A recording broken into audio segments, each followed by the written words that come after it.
And welcome everyone, and thank you for joining us for the quarter ended December 31st, 2020 earnings call for Firstsource. To take us through the results and to answer your queries, we have with us today Mr. Vipul Khanna, our MD and CEO, and Mr. Dinesh Jain, our CFO.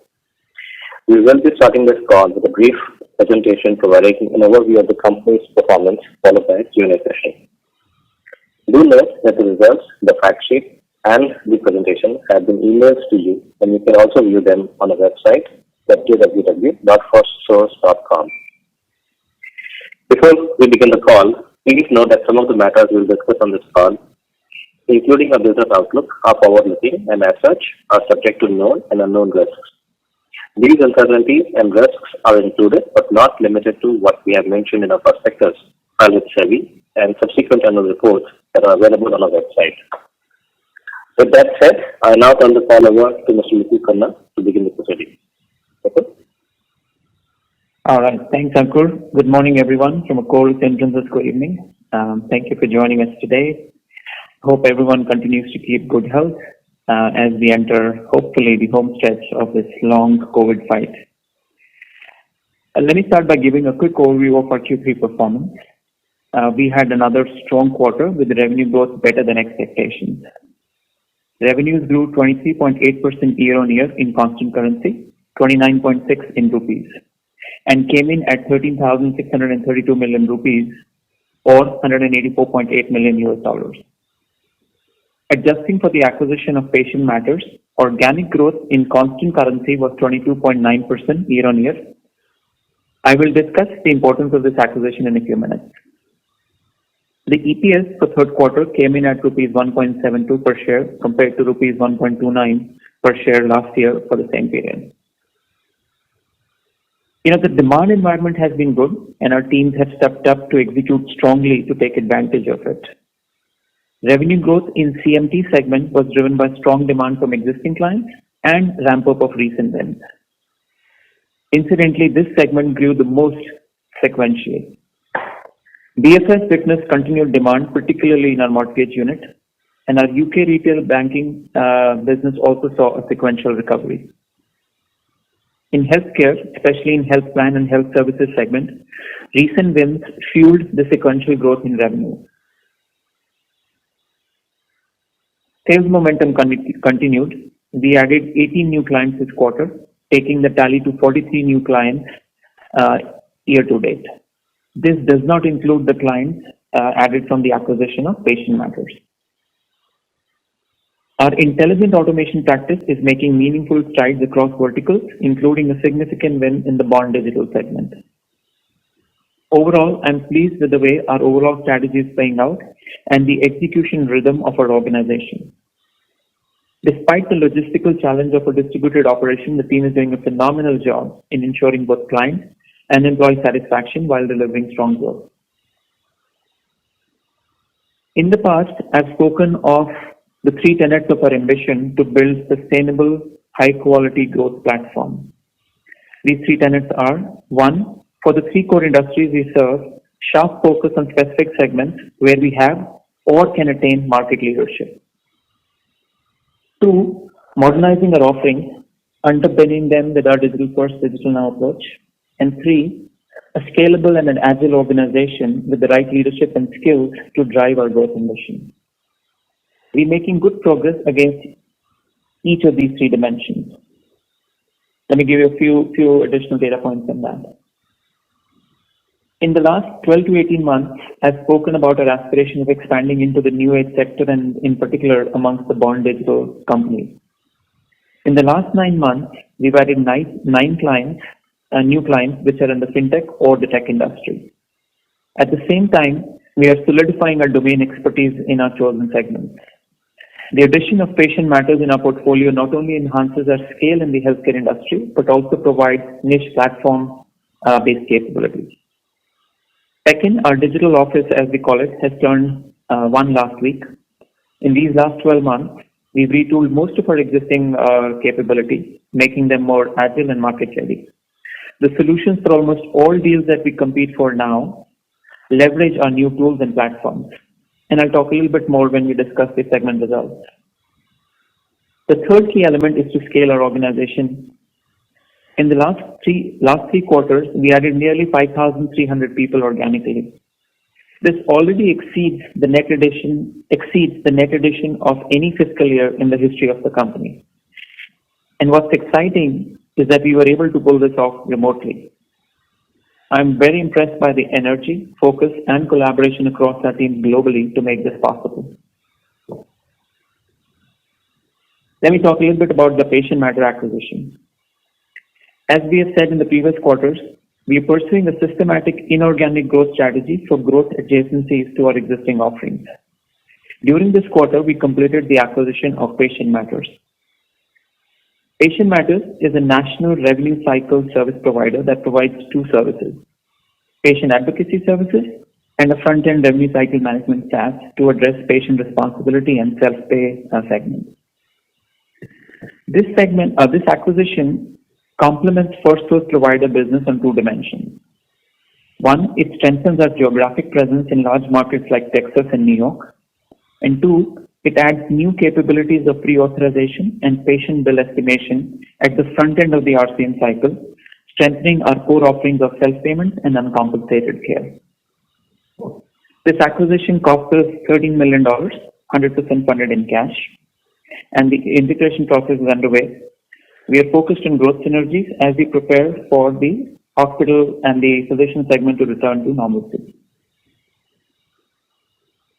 We have consolidated our healthcare provider brands Medisys and Patient Matters under the Firstsource provider business to reflect the close alignment with our core brand and leveraging our position as a global BPM leader.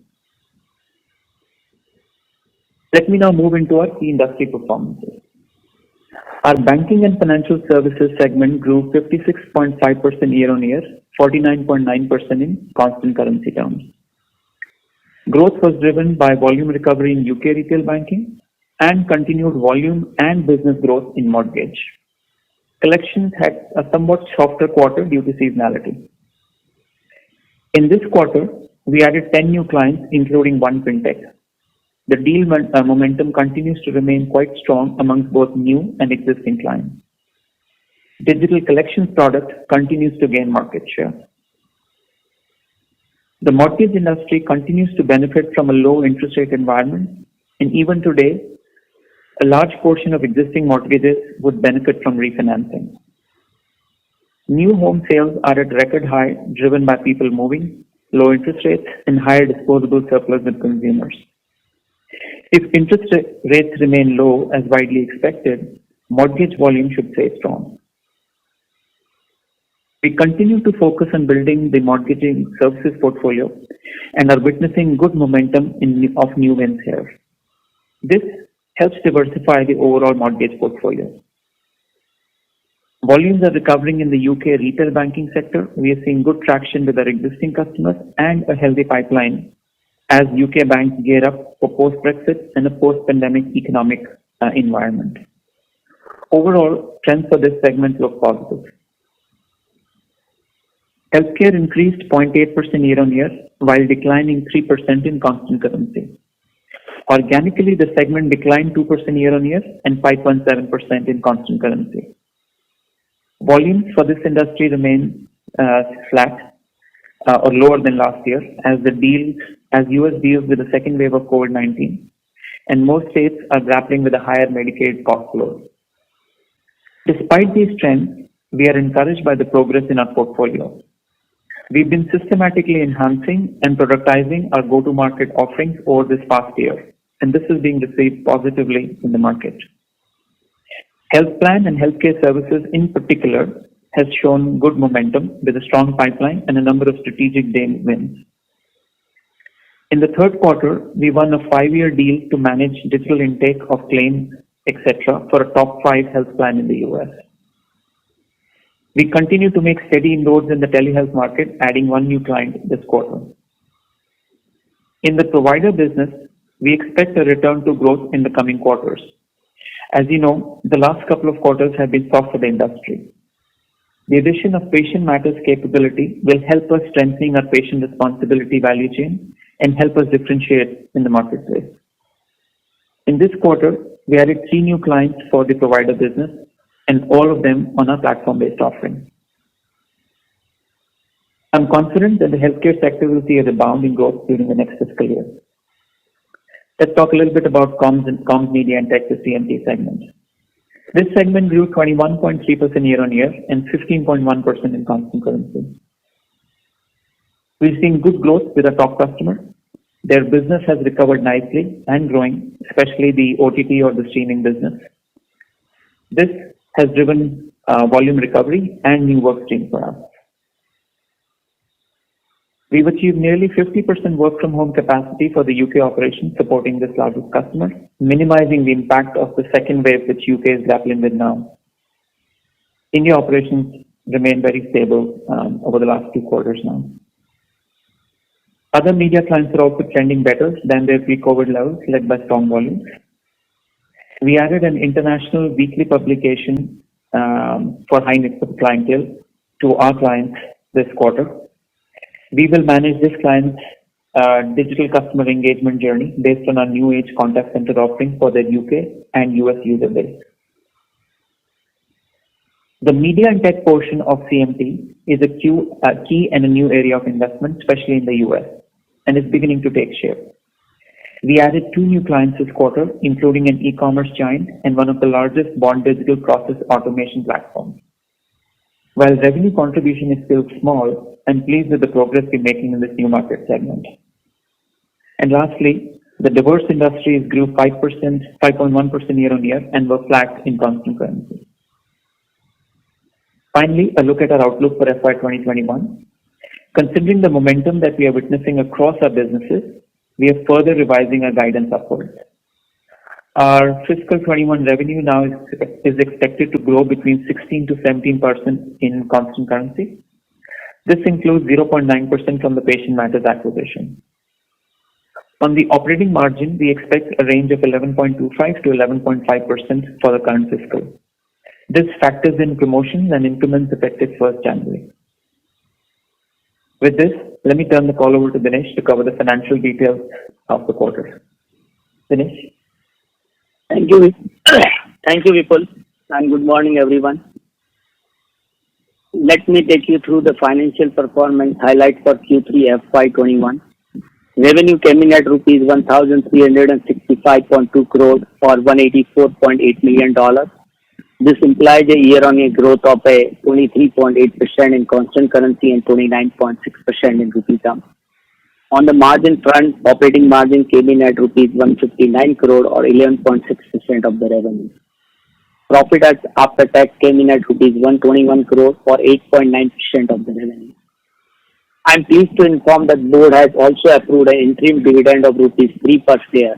This will result into a payout of rupees 208.7 crores.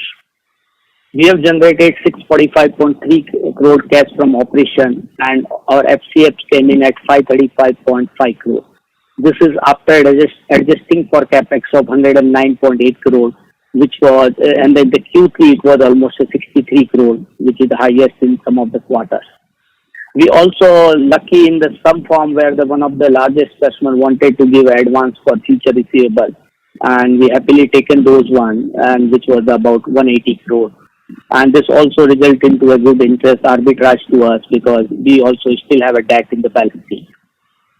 Capex for the quarter was slightly higher as I spoke. This was for the 2 new centers which we have set up in one in Mumbai and another in the US. Our DSO declined sequentially from 54 to 53 days, including unbilled. This is driven by timely collection of receivables and also billing on time.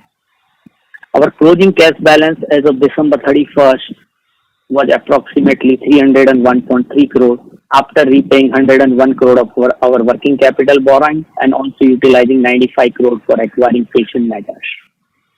Of the $13 million which we paid for Patient Matters, we have allocated $1.5 million, 10.9 crore to the fair value of the identified net assets, and balance of 11.5 million or 84 crore has been allocated to goodwill on a provisional basis.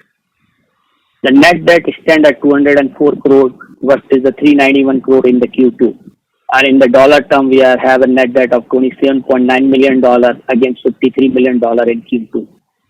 During the quarter, also looking at low interest rate environment, we have converted 15 million pound working capitals to a long-term debt, which will have a 2-year period.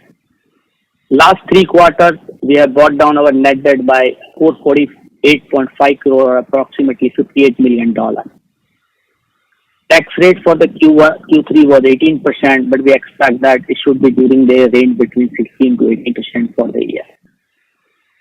On the forex hedging, we have coverage of pound of 63 million for the next 3 years, with the rates ranging between 103 to 119 to the pound. And the dollar coverage is $90.5 million with average rate of 76.57. I'm pleased with our business performing, and various constituents of the business are coming together to drive holistic growth. With this, we can open the call for questions. Thank you very much, Mr. Jain. Ladies and gentlemen, we will now begin the question and answer session. Anyone who wishes to ask a question may press star and 1 on their touchtone telephone.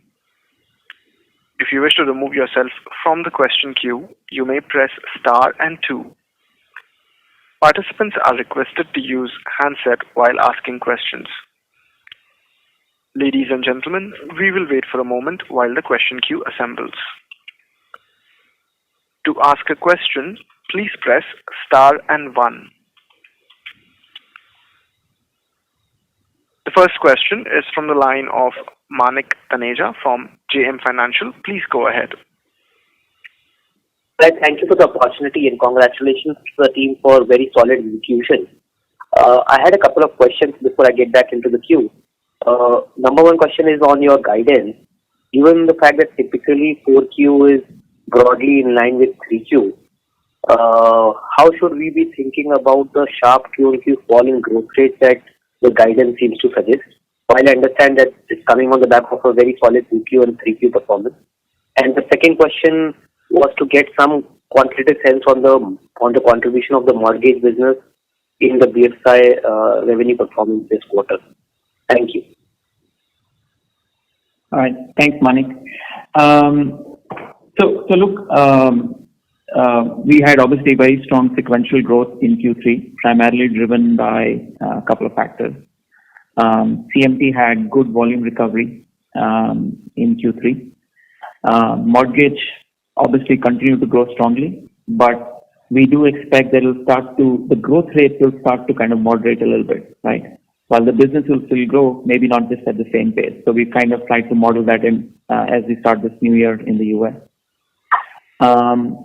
Hospital segment, right? It's still evolving, right? We were looking at good traction sort of as the Q3 started, but with the second surge and Thanksgiving surge, it's kind of gone again into a little bit of degrowth zone. So you'll see sort of how Q4 plays out on the hospital side of it.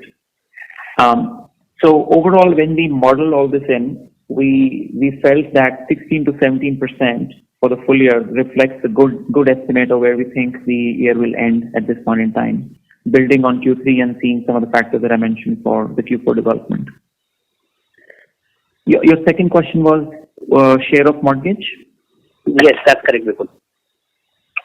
Yeah. So look, mortgage continued to be a strong performer. Right. The revenues this quarter for mortgage jumped to about 55 to 56 million. We continued to gain good market share in terms of new wins as well as volume growth. But at the same time, UK retail banking, which is the other large component of our BFS business, that has started to show very good traction. We've had a decent amount of win and a strong pipeline as we execute this quarter, which we are excited about. And collections, if I could take a moment to comment on collections. When COVID started, there was expectation that the credit defaults will increase in the US.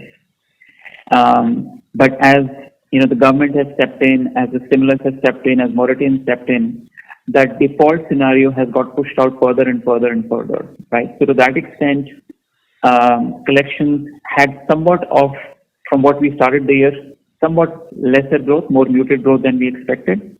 But overall, I think Q4 typically tends to be a stronger quarter. We'll see better results from them, and then we'll see how the macro events play out in the next year for collection. Sure. Thank you. All the best for the future. Thank you. Thank you. The next question is from the line of Mohit Jain from Anand Rathi. Please go ahead.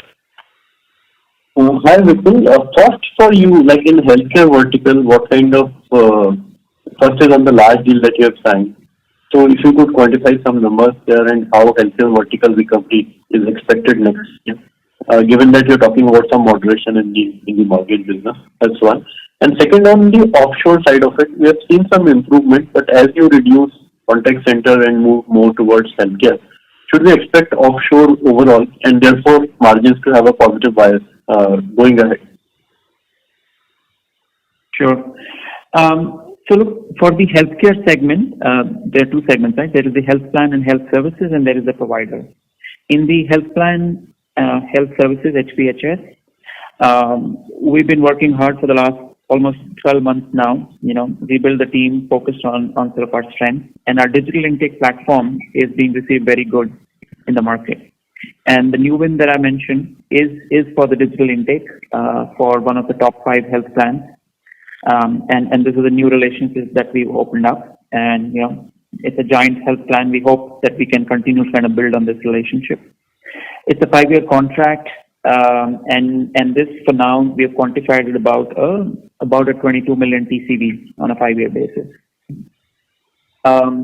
We have other wins as well in HPHS and a strong pipeline. So I'm expecting that Q4 onwards, as well as going into next year, HPHS will perform strongly, and we'll start to see meaningful revenue growth started to come from there. Okay. Although I would just add one little qualifier that typically Q3 or the December quarter for HPHS tends to be higher because of the open enrollment season in the US, and then you see some seasonal downtick in Q4. That's just the peak up of Q3, which does not sustain in Q4. But structurally, our pipeline and our products are developing well, and from the historical numbers, you'll see meaningful growth, going forward on HPHS. On offshore, yes, given a lot of our growth this quarter has been driven by mortgage, so we've seen continued uptake of offshore. As I mentioned earlier, given the value proposition that we offer of a global delivery, right? We don't necessarily go to the client with one or the other, right? It's a proposition of a layer onshore and where required a layer offshore. So it's not a conscious strategy by design to go and say we want more offshore heavy business here. It all depends on sort of what the opportunities and what the client's context is. So as a margin lever, it's not something we're consciously driving, but overall on the margins, you've seen we've kind of delivered on what we had forecast. And even this quarter, we had about, I think, a 40 basis point or year-on-year 40 basis point improvement in our operating margins. So we kind of within the range of margin that we had forecast on top of the strong growth. Right. What I was asking was last year when you took charge, that time there was this talk of investment into the growth, and therefore we had this 150 or 200 basis point additional investment requirement, which was brought in. And I was hoping that in 22 that may sort of start eroding, given that your growth is sort of back and the investments I'm hoping would have been complete.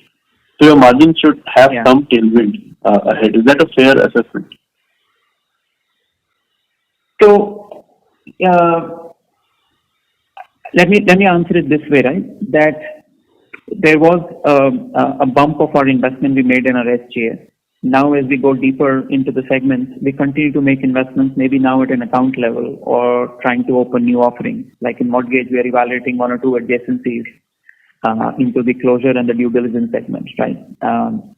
So investments for building, not at the bumpy level that you saw in 20, we'll see continued investment to kind of fuel the growth.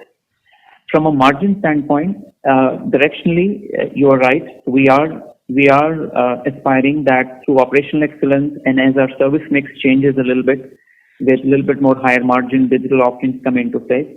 We should see tick up in our margins over the next couple of years. But keep in mind, our primary sort of strategy at this point is to drive top quartile growth with continued investment focus for them. Right. And then second for Dinesh, sir, so your debt was going down, which is good to see, but current liabilities saw some jump ex customer advances. Is there any other liability which has gone up in this particular quarter? And last is on tax rate for FY22. Like, when do you expect tax rates to be more in sync with the rest of the industry? Yeah, so the current liability normally, other than one advance which is now taken out, so is only on account of the employees' payments. What happens, you have a payment cycles in US and UK, so you have sometimes the lesser number of days get paid, so you have to accrue those liabilities. So that is one component, as well as the UK have given a VAT liability can be postponed for 12 months. So you optate for that. So your VAT liability will in future will get paid in a proportionate basis. These are two components which are added to the current liability. As far as the tax rate is concerned, I think this going forward it has to be slightly increased. But as you know, onshore still the US and UK rates are around 19%. Until the time US government does not come back and change the tax rate, I think should range around, I'll say between 18 to 20% for at least next 1-2 years. It should not drastically change. India side also, again, I think the new SEZ will not come. So probably next 2-3 years, still we have a good window to have a benefit of SEZ, which will taper down in the future. But I see at least the next 2-3 years, we should be around 18-20%. Perfect, sir. Thank you very much. That's all from my side. Thank you very much. Next question is from the line of Rahul Jain from Dolat Capital. Please go ahead. Yeah, hi. Congratulations on strong execution. Firstly, on this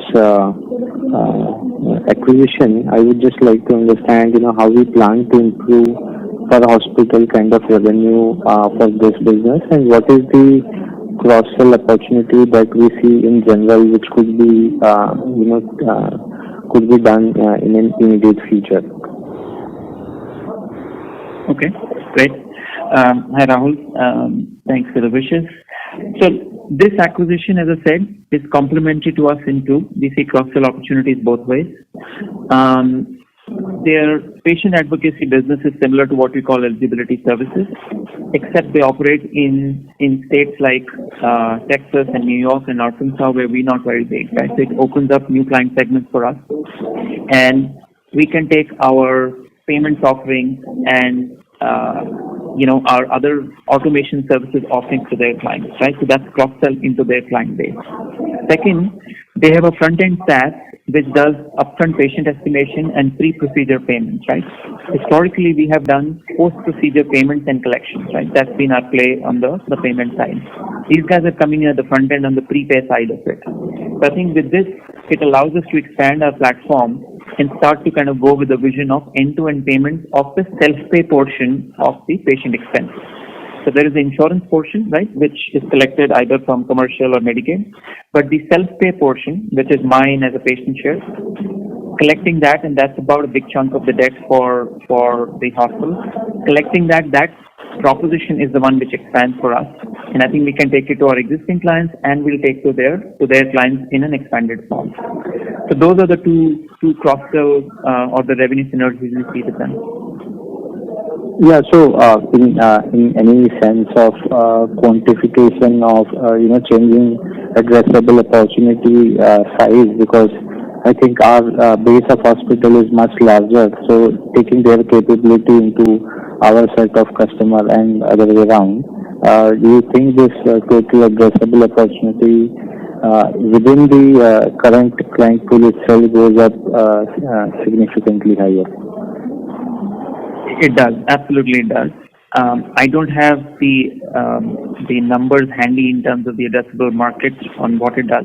We'll get back to you. But in general, if you ask me, these guys, Patient Matters pre-acquisition is in about a $15-16 million annual run rate, and we have a base case or a business case to drive up in the next 2 to 3 years revenue synergies from them at a reasonably sort of aggressive clip, right? That's a synergy pool, right? Whether it's selling to their client base or ours, but we expect this revenue to go pretty aggressively in the next 2 or 3 years as we integrate and go out to their client base and vice versa. Okay. Thank you. Just one more, if I may. Despite the significant growth leverage we have right now, we've not seen, this translating into profitability. And of course, we are investing in the areas which we've been articulating for some time. My worry is more from the point of view is how we would ensure, that this level of profitability can be protected if the growth slows down eventually. Okay. So your question is, how will we protect the margins? So for example, as you guys are, portraying that this is the level of profitability, beyond which you are mostly investing back for the channels you want to, and so as long as we have such a high growth, flattish profitability is also a very strong sign because you end up growing big on EBIT as well. But when the reverse of the cycle happen, when your growth comes off, but cost have their own inflation involved from the supply side factor also, how you protect this margin at this level also? Sure. Let me give you two colors, right? First of all, for sort of how this year's margins are playing out, right? First of all, you've seen the mortgage business has grown very aggressively, and we've had to invest to harvest that growth, right? So things like hiring ahead of time, investing in longer training cycles to kind of make sure that semi-finished talent we can bring up to speed before we put them up to client processes and to billability. Because we want to make sure when clients come to us and when they have higher needs, we are there to meet that, right? So we continue to be the first port of call for them, right? That's been our sort of strategy. So to that extent, we've invested at the account level, at the talent level, to kind of make sure we harvest this growth. And I'm convinced that this adds up to deeper and healthier relationships in the long term. The second aspect is that our provider business is largely outcome driven. And with muted volumes, it impacts margins from fixed and semi-fixed costs. As volumes return, right, in the next fiscal, and we add more clients to this platform, we will see the margins for this business kind of rebound back strongly. So this has been sort of a couple of the factors which have played on the margins for this year, right? Some to feed the growth and some to kind of deal with sort of the volume volatility in the provider business. At the overall level, the businesses that we've added, the wins that we've added, whether it's in mortgage or HPHS, or in continued the new wins in CMT, these are high quality, above threshold margin deals that we have done. So I'm confident that while we'll continue to drive top quartile industry growth, we can see year-on-year sort of modest increases to our operating margins from the current level to OPEX and higher margin mix of our service. Okay, so you expect this as a gradual uptake over a period of time? Yes. Okay, and in a way, we can also read if the mortgage growth opportunity slows down whenever it happens, and provider also picks up, this itself should have a good outcome on reported profitability. For sure on provider, because that's the nature of the business, right? It's completely, or big chunk is outcome driven, right? And mortgage, as I said, we've been building, obviously origination has been a strong part, but we have been building our servicing portfolio as much, and a good chunk of our recent wins have been in the servicing business, which is steady business with decent margins, and that will continue too. So yeah, the drift of your question is correct, or your assumption is correct, the drift of your question is correct. Fair enough. Thanks for the clarification. Thank you very much. Next question is from the line of Dipesh Mehta from MK Global. Please go ahead. Thanks for the opportunity and congrats on very strong execution. First question is just try to understand if you can provide some outlook on CMT business outside of the top line. How you expect it to play out? You give some new client addition and acquisition in fintech and other new age technology, but if you can provide some perspective about how you expect it to play out over next couple of years. Second is about UK BFS. Seeing some recovery this quarter, but how you expect that recovery to sustain and accelerate, or you think it reached to some kind of plateauing once we exit this year? Second question is about the top client. Now we have seen strong recovery this quarter. How you expect that recovery to play out? You expect this momentum to sustain, or it is likely to see some softness? And related question is about the advance receipt. I just want to understand nature of this advance receipt in terms of whether it is a normal course of business or it is some specific event happening and that's why we receive this advances. Thank you. Okay, great. Thanks, Dipesh. First question, CMT business outside of Sky. So outside of Sky, our focus has been, we have a good niche developing for digital media, right? So I talked about the win with a global leading publication to manage their customer experience across channels. And on the strength of that win and the capability that we have, we are expecting good sort of outcomes in our pipeline in this quarter as well. So digital media is one area of growth. The second area of growth is sort of the technology segment, right? The bond digital segment that I've been talking about. So there we've been working hard. Obviously we started afresh on that. So it will take time to build revenue, but we've had good wins. We are zeroing in on sort of what the value proposition there will be.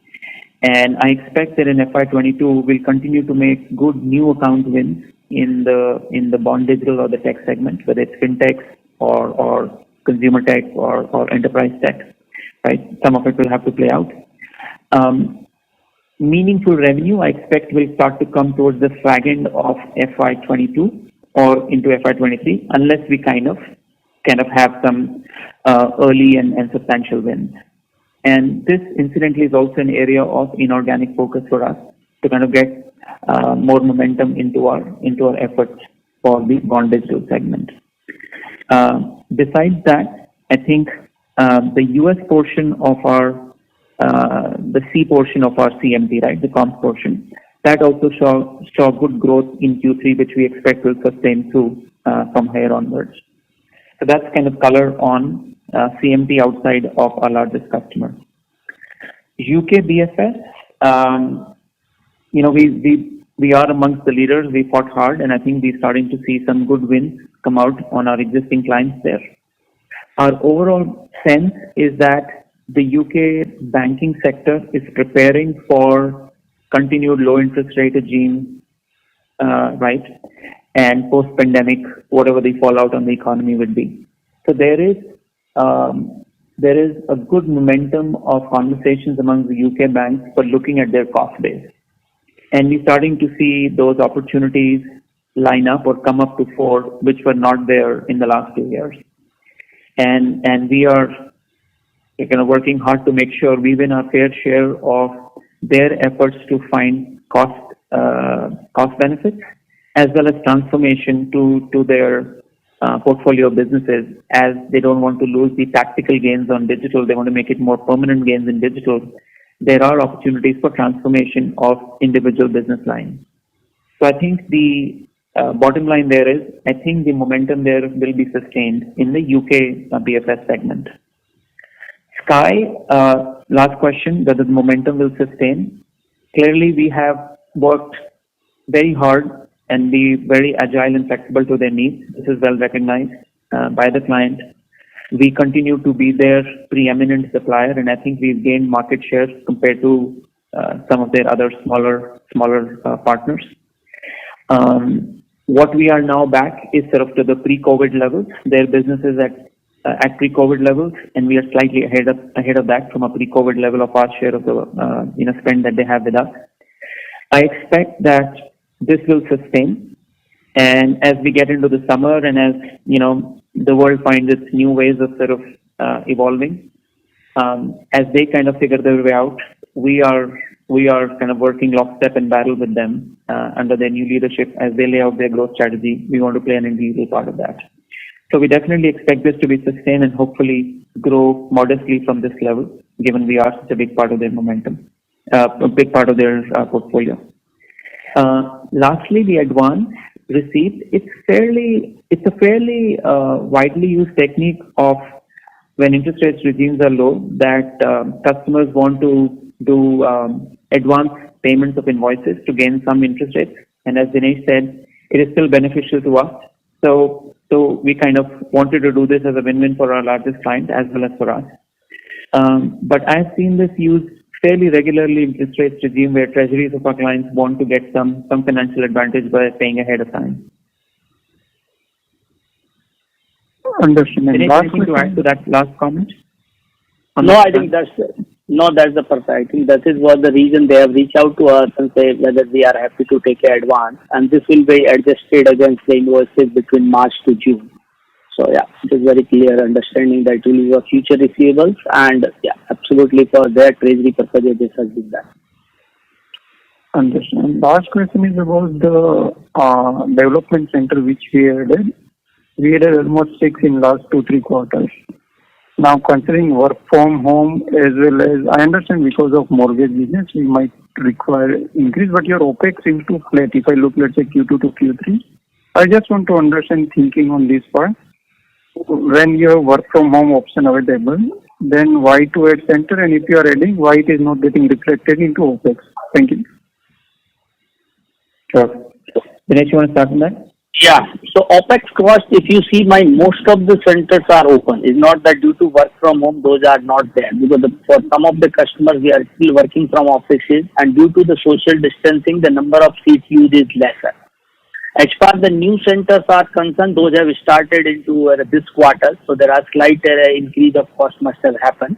But in a percentage term to the revenue, there is no meaningful increase. The reason being that all of the centers are operating and the same operating costs, including rentals and all getting incurred.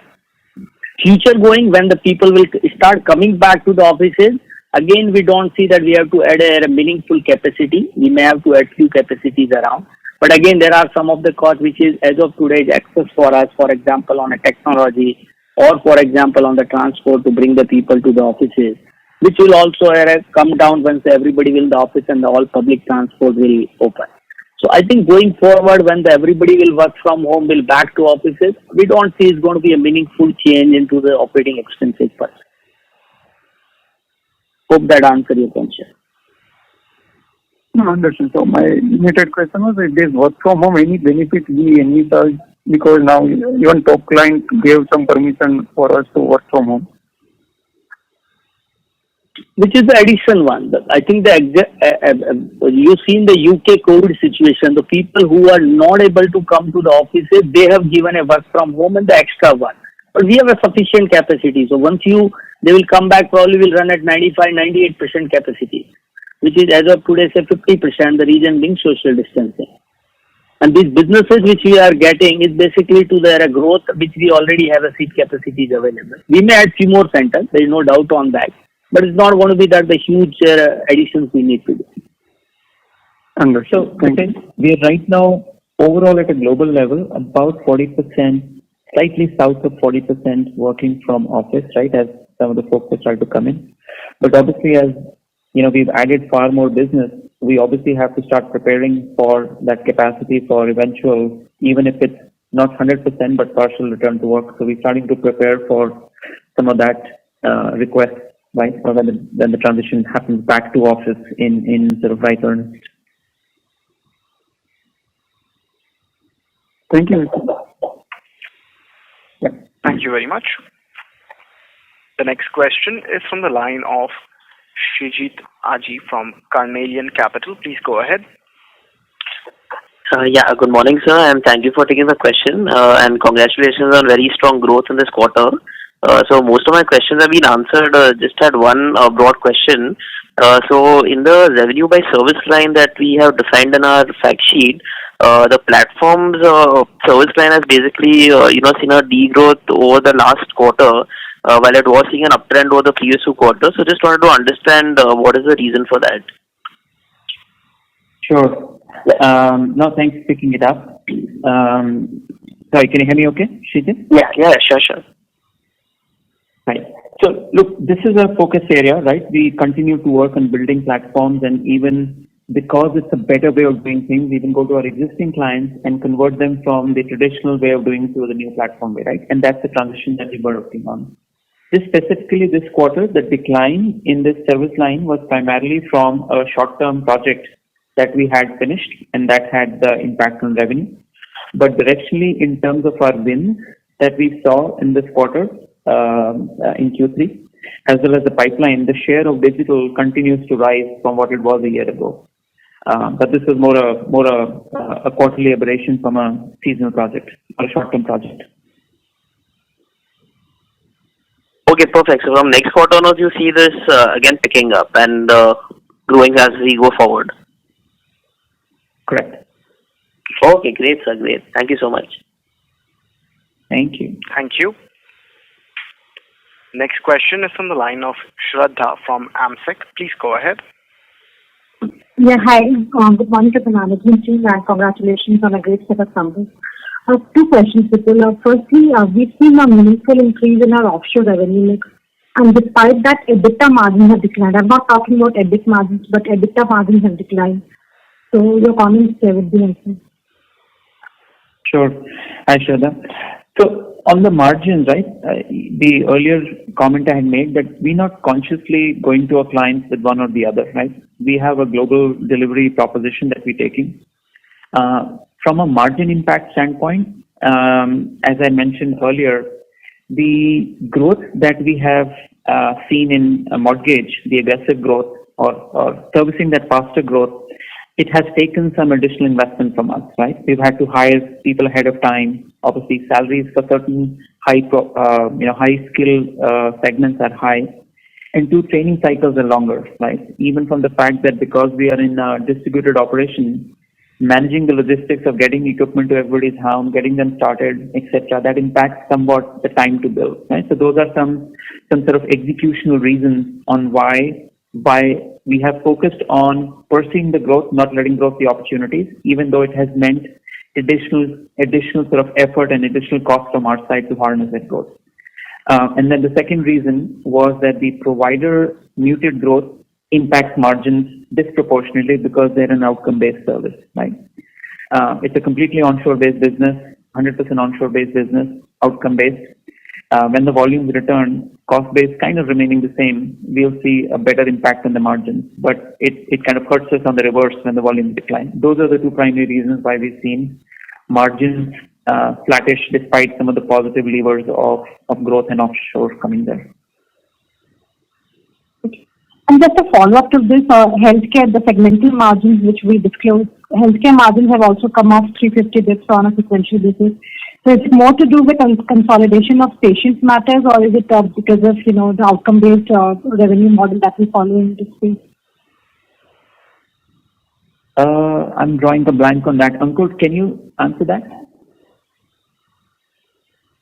Sure. So there will be some element of patient acquisition as well on a sequential basis. But having said that, the margin softness is largely attributed to the revenue softness in the provider segment.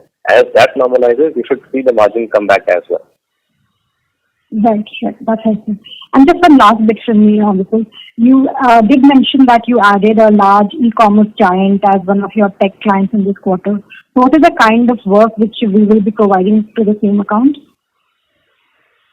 Yeah, it's a small win, right? Our intention was more to kind of open up the relationship, open up the MSA, right, and start to work through. So this is more like this is on merchant acquisition that we started work for them. Again, small scope project, more to open the innings with them and then work our way through their organization. But it's merchant acquisition. Sure. So the ticket size would be relatively quite low to start with. Yeah, fairly insignificant. Yeah. Okay. Yeah, that's it from me. Thank you. Thank you very much. Next question is from the line of Manoj Baheti from Carnelian Capital. Please go ahead. Hi. Good morning, Vipul. Good morning, Dinesh. In fact, good evening, Vipul. I believe you must be from US right now. Must be taking this call from US. Hello. Yeah, we can. Yeah. So I have if you can elaborate a bit on your digital now strategy. In fact, I will break this question into three parts. First one is that what kind of digital budget you are putting for next 2-3 years. Secondly, just wanted to understand when you are moving digital, whether it will be in-house capability or it will be a collaboration with other IT majors. And lastly, just wanted to understand that what kind of disruption you see to your legacy business on account of this digital migration. Though digital brings its own set of opportunity, but it can also bring a kind of disruption risk to your legacy business. So on these three parameters, if you can give your views. Thanks. Sure. So look, our strategy on in-house versus partnerships, it's absolutely blended. For product companies, either the giants like AWS Connect or the automation platforms like UiPath, and a host of new emerging either specific use case players on AI or chatbots, etc. We will partner because they bring the product and we will take that product and embed that into our solution, and our value is to take that product, deploy it in the client context so that we can drive the benefit specific to the client's needs for that process, for that business unit, for that client segment, etc. Right? Second, there are a number of tools or platforms that we're developing in-house as well because they are core to our process. We understand those processes and it's about codifying that into our platform. So it's a blended strategy for external products and in-house products. As far as implementing and configuring those products is concerned, largely it's in-house, right? Prashant Chanta joined as CTO several months ago. He's been building up the capability. I think that's the source of value where we can go for clients and configure a particular application or a particular platform to their needs ourselves because we understand it well. So I think that part we want to keep in-house as much as is required in that specific to the use case. On digital migration, I think it's a fair observation that if there are better ways of doing it and we take it to existing clients, there will be some disruption. Typically, the thematic impact we see, take digital collection as an example, right? Our digital collection products, it does far better collections than traditional way of doing collecting, and it costs lesser, right? So it invariably means that our revenue is lower with digital collection deals, right? And if we are converting, yes, we'll lose some revenue. That does not happen as that often, but if there was a direct conversion, we'll lose revenue. But we'll gain far more profitable revenue, right? That's the whole idea of an IP-based solution that is more profitable. And I think it's a valid trade-off to be done because the market is kind of headed there, right?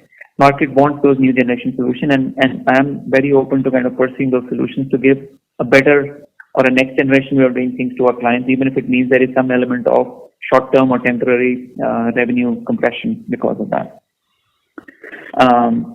So overall, at this point in time, we haven't seen decline because of that.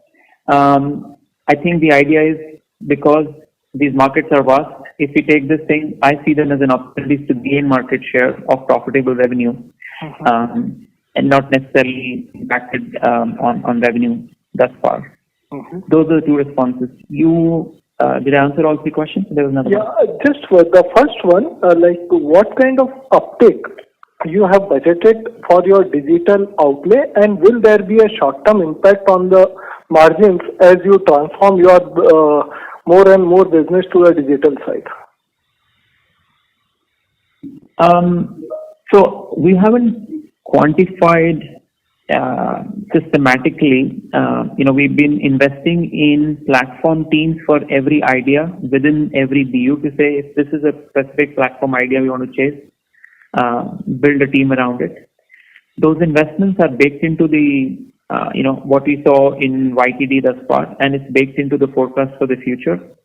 I don't expect this to be a meaningful call out to kind of impact the margin, but it'll be a continued investment, but not necessarily that it causes a downdraft into the margin.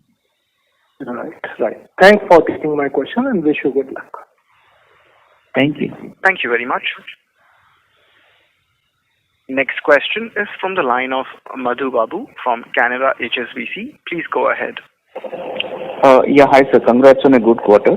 Sir, any discussions on a new blend model, where, you'll have a mix of work from home and office, and how is that going to impact the pricing in the sector?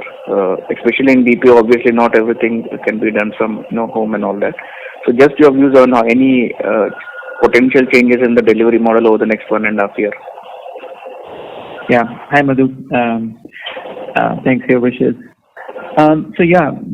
This is a topic amongst a few clients, and some of our big clients are testing out different models of, if I was to do a blended work from home, is it one person goes to work 1 week, another person comes in next week, or 2 days a week and then 2 days someone else? Or is it a percentage of people who are permanently hired to work from office and a percentage of people permanently hired to work from home? A couple of our clients are testing these two models at some level of pilots to see what the impact on performance and employee engagement is. So I think we'll see how this evolves.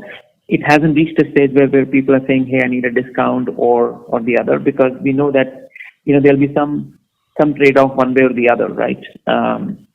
For instance, we've seen that wherever we do more work from home, while there might be some savings on the facilities cost, there is a higher leadership and engagement cost, because when somebody is remote, you have to spend that much more effort to engage with them, to train them, right? And sort of do all the stuff that you need to do to make sure the culture remains intact. So there is a put and take on the cost side of it. But we have reached a stage with clients to start to quantify in terms of discounts or premiums. My sense is that over the next 2 years, it will reach a stage where it will change from what we have done historically. Whether that changes to 33% of the population or 40% or 50%, we will see. And it might vary from industry to industry as well in terms of banking behavior versus bond digital behavior, right? So a lot of it will depend on sort of how regulated the industry is. But thematically, I do expect this to change for BPO, at least to the range of sort of 20 to 30% capacity starting to work from home once life returns to full normal. So would it be like... Sorry to interrupt, Mr. Babu. Before you proceed to your next question, we are observing slight background noise from your line, sir. So maybe we could request you to please come in a noise-free area, sir. Yeah, 1 minute. Second, sir, on the CapEx, the 109 crore of CapEx for the 9 months, how much of it is for the licenses? Because we have some license purchases every year in the CapEx. Dinesh, you have that answer? So in the meantime, probably I can take that, Madhu. So on the capex, again, whatever we're seeing right now is predominantly to drive for growth, get the equipment, get the some of the offices built out, and mostly on the equipment, the IT equipment part of it. There will be some element of licenses, but again, from the way our business is structured, licenses is not really the biggest element of capex that goes out. Okay. Yeah, because I remember last year or year before, licenses was a significant part. And just last one on the top account, obviously, sir, how we see the disruption, how it is going to, any next year, can that be again a risk in terms of the, overall growth or a decline in that account? Can you give your views? Because OTT is a big, disruption happening in the sector. Thanks. Sorry, so Madhu, are you saying that do the client's business mix, we see their business mix changing? Yeah, any impact on the client and on obviously from that to your business? Yeah. Look, they have a very strong OTT offering in the markets that they operate in. We serve them primarily for the UK market. And we have as much a market share of servicing their OTT as much as their core, triple play product that they have. The UK market has, so they're moving with sort of the change in the mixes, right? But the UK market hasn't shown any major movement from what it was earlier, except people are consuming more. But OTT is a very big focus area for us. We are very focused to make sure that whatever the key drivers of that market are, which are primarily customer retention and moving customers wherever the product is, like you look at Peacock in the US. Peacock is a free product and a $5 a month product and a $10 a month product. That people move up from the free to the 5 and the 5 to the 10. So we are working hard to develop our capabilities and offerings such that we can address this primary need for the OTT segment. But I see this market has a lot of growth potential from the traditional way of doing things, and we hope that we can play a meaningful part in this market, the OTT evolution that's going on around the world. Okay, sir. Thanks. Thank you very much. The next question is from the line of Sachin Kasera from Swan Investments. Please go ahead. Yeah, congratulations, people. Nice to see that growth has started to come back at FSL after a long period of time. So that's very happy. Congrats on that. I had just two quick questions. One was regarding the capital allocation policy. Now that one of the prime area of focus is growth, and secondly, now that the debt is down, how are you going to look in terms of allocating the cash flow going ahead in terms of payout to shareholders as well as using it for growth capex? Yeah, thanks, Sachin. Look, so capital allocation, right? From the free cash flow that we generate, three avenues are organic investments, inorganic investments, and return to shareholders through dividend, right? These are the three primary things. Yeah. Besides our organic capex needs, right? Centers, equipment, etc. I think the strategy that I've been articulating and is starting to take root is that we have to, if we want to pursue industry-leading growth, top quartile growth, we need to continue to invest in adjacent areas of growth and continue to gain market share in the segments that we operate. So there will be some element of continued organic investment in things like capability building, sales capacity, solution capacity, etc., even delivery leadership, etc., right? And that will sort of continue at some level. Inorganic, we want to be disciplined, we want to be systematic on saying what are our priority growth areas, right? So provider is one area of growth where we think a lot of disruption in the market, a lot of potential, and we need to continue to buy pockets of expertise to expand our footprint in that market. Likewise, for collections, we see opportunities to grow in the US as well as in adjacent markets, right, to that. So there are some priority areas for inorganic that we are focusing on. Again, nothing specific to the report. And now, Ankur, remind me, this was our third or the fourth dividend payout now? This is the fourth. So Sachin, we are falling into sort of a reasonable pattern of return to shareholders. And this was the fourth payout since the company returned into good financial health. And I expect this sort of allocation between organic, inorganic, and return to shareholders will continue as part of the framework of a capital allocation policy. Sure. As specific I can get at this stage. Sure, great. Second question was, it's been now a while you have spent time at FSL. Can you give us, not a guidance, but sort of a vision here, how do you want to take the company, say, 3 years from now, where do you want FSL to be? That's a long answer. Just summarizing the points, choose our battlegrounds carefully. For now, a lot of segments in BFS that we think we can expand into. Healthcare, right? We play in both the provider and the payer space as well as the health services. We see growth segments. And then CMT, especially with focus on media and tech. In all three, the vision is that choose the battlegrounds carefully and either have the leadership position or aim for leadership position, right? All this totaling up, as I've been saying, should mean top quartile growth for the BPO segment. And this cannot come unless it's powered by digital, right? Whether it's digital services, automation and business IT, or BPaaS, business process as a service, right? So digital will form an increasing part of either our custom solutions or BPaaS. And yeah, the vision would be to be a company which is, attracts top talent because we grow and we do contemporary solutions, and because the culture is such which allows empowerment, engagement to people and allows them to grow. So I think that will be the biggest destiny, that if we continue to attract top talent, that in itself will feed our growth. And we'd like to be counted in the chosen segments. That's kind of a pretty mundane description of the vision. No, that's very helpful. That's right. One bookkeeping question is net debt of 200 crores. This is after adjusting for the customer advances, right? So if not for that, the net debt would have been a little higher. That's right.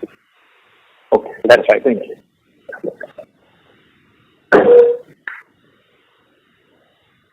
Thank you very much.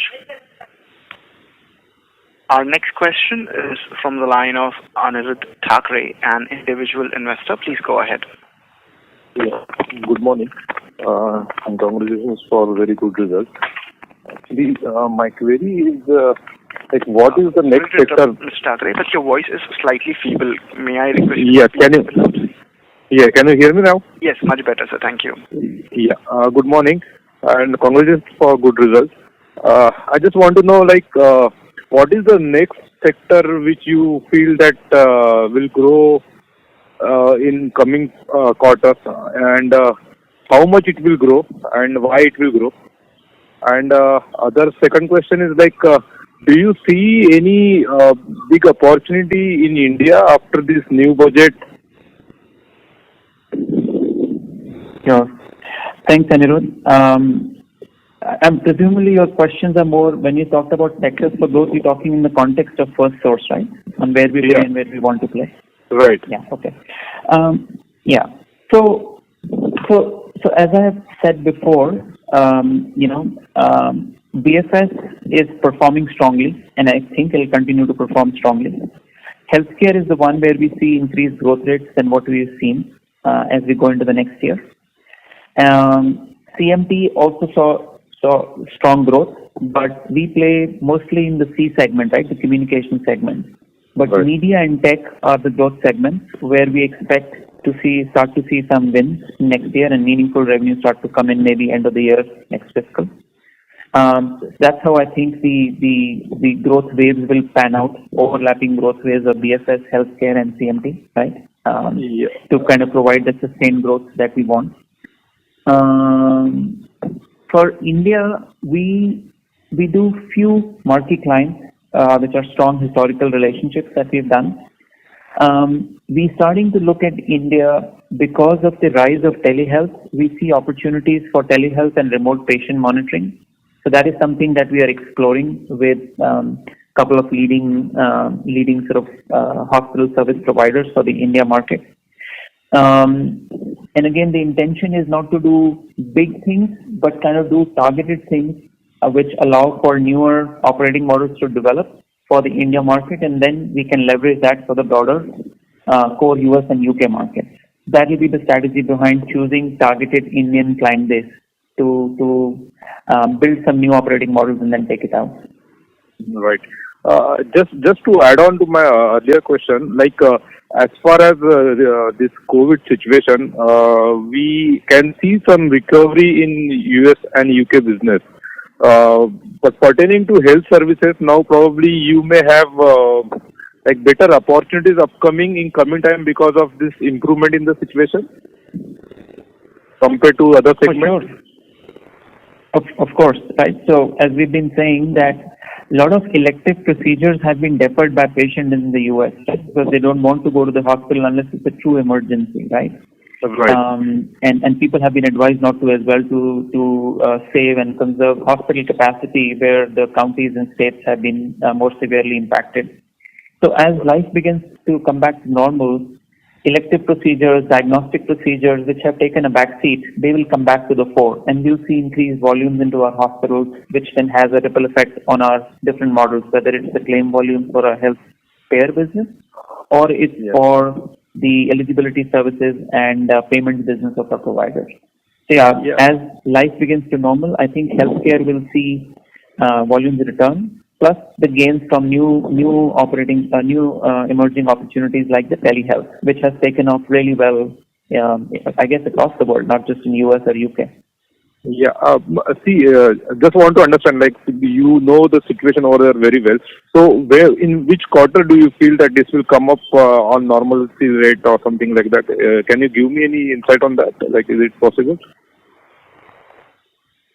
I'm sorry, I didn't follow. What? See, now now this corona vaccine jabs are available in the market. So, in UK and US, most of them are getting it on priority basis. So I just want to know, like, the situation over there, wherein you can understand that okay, for next few quarters or second quarter in upcoming financial year, you can have this particular normalcy for this healthcare sector.